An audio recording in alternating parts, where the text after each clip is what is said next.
Hai, aku Sila. Hari ini hari kelima aku belajar untuk mengupgrade diri dan aku bakal ngajak kalian upgrade bareng. Ini hari kelima aku baca buku It is Bad or Good Habits. Kita masuk ke mengenal bagaimana pikiran bekerja. Kekuatan pikiran. Ada banyak benda-benda menakjubkan di dunia ini yang merupakan hasil dari kerja pikiran manusia. Misalnya pesawat, roket, telepon, internet, hingga kecerdasan buatan yang terprogram menjadi aplikasi-aplikasi yang bisa kita unduh di App Store.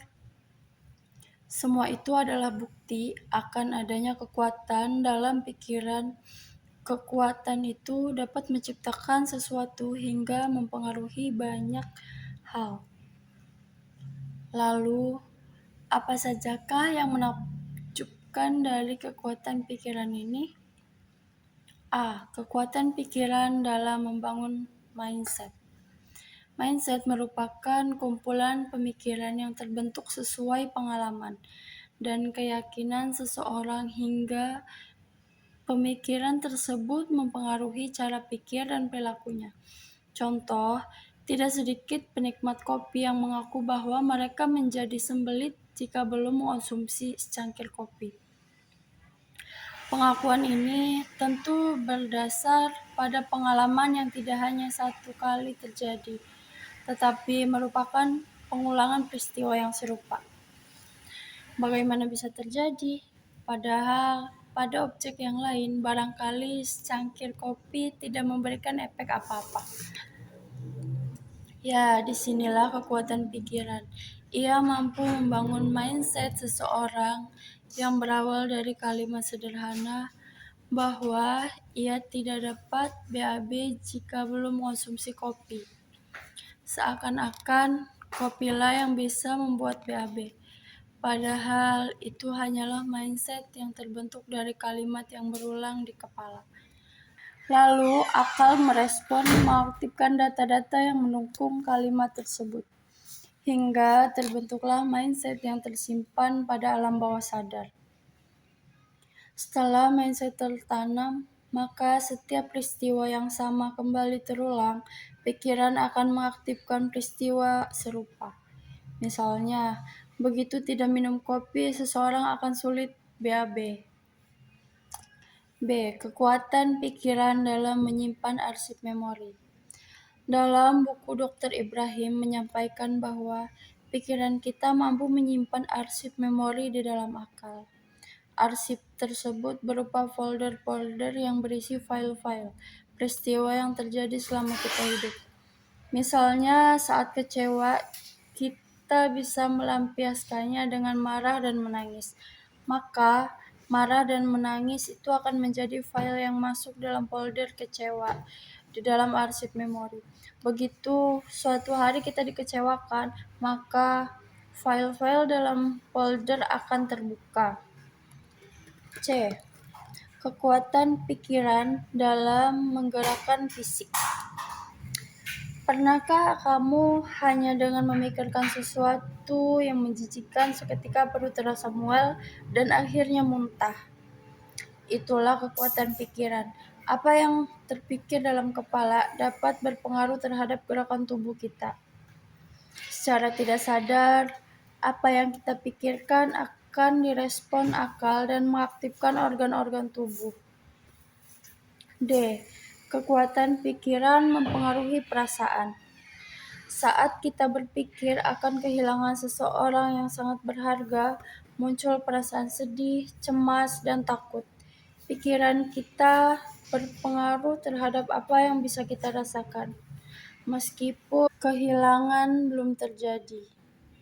Tetapi memikirkannya saja mampu mengaduk-aduk perasaan.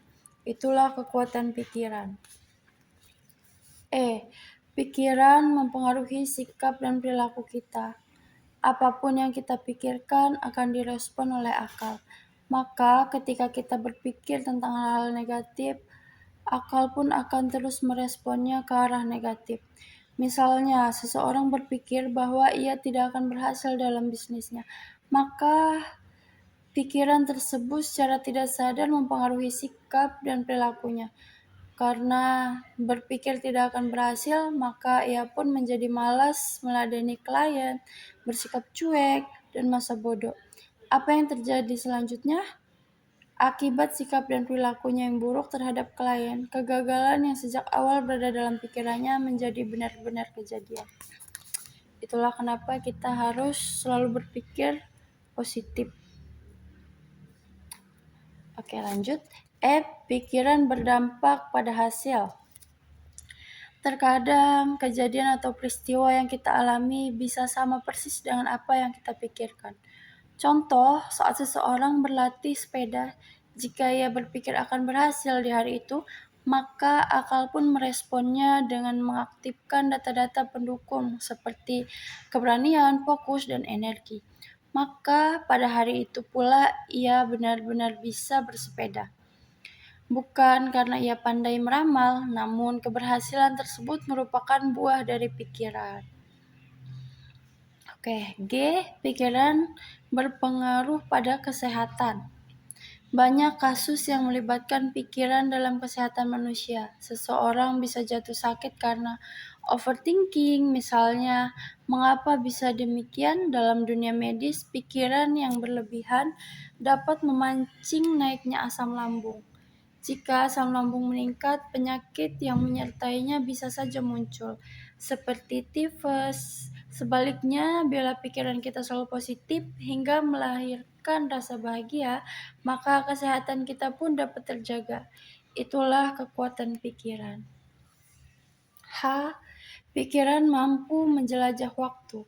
Kita hidup di masa kini yang mustahil kembali ke masa lalu dan mendahului pergi ke masa depan. Namun, pikiran kita adalah penjelajah waktu paling andal. Pikiran mampu melampirkan kita pada kenangan di masa lalu dan dalam sekejap bisa hidup pada khayalan di masa mendatang. Pikiran mempengaruhi energi dalam tubuh. Pernahkah Anda merasa energi dalam diri tiba-tiba terpacu begitu memikirkan sesuatu? Misalnya saat menghadapi pekerjaan yang mendekati target waktu, Anda berpikir harus mampu menyelesaikan pekerjaan tersebut dalam semalam, sehingga besoknya bisa pergi kencan tanpa beban pikiran. Saat pikiran tersebut terpusat, akal akan berkoordinasi dengan organ-organ dalam tubuh untuk mendukung apa yang Anda pikirkan, termasuk meningkatkan energi positif yang membuat semangat kerja berkoar-koar. G. Pikiran tidak kenal jarak. Pikiran adalah kendaraan super canggih untuk dapat menjelajah jarak paling jauh dalam hidup kita. Hanya dengan rebahan di dalam kasur, kita bisa menjelajah Alaska, lalu dalam sekejap berada di Bali, Prancis, dan kembali ke dalam kamar. Pikiran memiliki kekuatan untuk pergi ke segala tempat tanpa terkendala jarak. K. Pikiran membangun kebiasaan. Apapun yang kita pikirkan secara berulang akan terekam pada akal bawah sadar dan membangun sebuah kebiasaan. Misalnya, pikiran menunda pekerjaan yang mulanya karena alasan tertentu, lalu terulang di lain waktu, hingga akal merekamnya menjadi sebuah kebiasaan. Pikiran berdampak pada kejiwaan seseorang. Pikiran memiliki arsip memori yang merangkum pengalaman indah sekaligus menyedihkan. Folder kesedihan bisa berisi tentang file-file rasa sakit, kehilangan, patah hati, dan masih banyak lagi. Bila arsip memori tersebut membuka saat peristiwa serupa terulang, tidak menutup kemungkinan apa yang kita rasakan pada saat terjadinya peristiwa akan muncul kembali ke permukaan. Bila pengalaman tersebut menimbulkan trauma, bisa saja trauma tersebut kembali kambuh. Berawal dari pikiran, muncullah penyakit-penyakit kejiwaan seperti depresi, paranoid, psikopat, bipolar, hingga skizofrenia. Kebanyakan dari penyakit-penyakit tersebut merupakan dampak dari apa yang kita pikirkan. Oke, sampai di situ aja pembahasan kita. Jadi itu soal kekuatan pikiran. Jadi guys, kita sebagai manusia itu harus banyak berpikir positif dan jangan gampang overthinking, jangan berpikiran buruk, karena bisa aja yang kita pikirin itu sebenarnya nggak akan terjadi, tapi karena kita pikirin itu jadi terjadi. Karena kita berpikir buruk, jadi alam semesta pun menangkap hal itu dan membuatnya jadi kenyataan. Kayak gimana menurut kalian soal kekuatan pikiran ini? Oke guys, bye-bye. Ketemu lagi besok.